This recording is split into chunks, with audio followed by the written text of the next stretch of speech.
Au cours du siècle écoulé, et en particulier des dernières décennies, nous avons vu une immense croissance économique ainsi que la prospérité dans le pays. La Chine est devenue une force dominante ainsi qu'un moteur de croissance pour la région et même pour l'économie mondiale, permettant à des millions de gens de sortir de la pauvreté. Donc il s'agit là d'un succès évident, eu égard aux réalisations qu'ont connues le parti et le pays.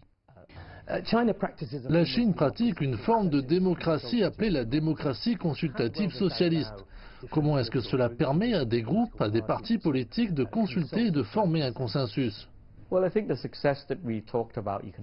Eh bien, je pense que le succès dont nous avons parlé sur le plan économique dérive d'un processus efficace dans la façon de comprendre les besoins du peuple, de répondre à ses besoins, d'obtenir des comptes rendus et d'établir une forme de consensus sur ce qui a déjà été bâti. Ainsi, le processus au sein du parti en vue d'atteindre ces résultats a bien fonctionné. Évidemment, il y aura des défis à l'avenir et je pense que l'économie croît et gagne en sophistication et donc cela sera encore plus difficile de bâtir un consensus et se posera alors la question de savoir si le processus établi peut prendre le pas sur la concurrence politique. Quels sont les bénéfices en particulier pour l'Asie du Sud-Est que peut apporter l'initiative Ceinture et Route et comment cela pourrait aider au développement économique régional? Eh bien, la connectivité est la clé pour profiter au maximum des accords de commerce et d'investissement.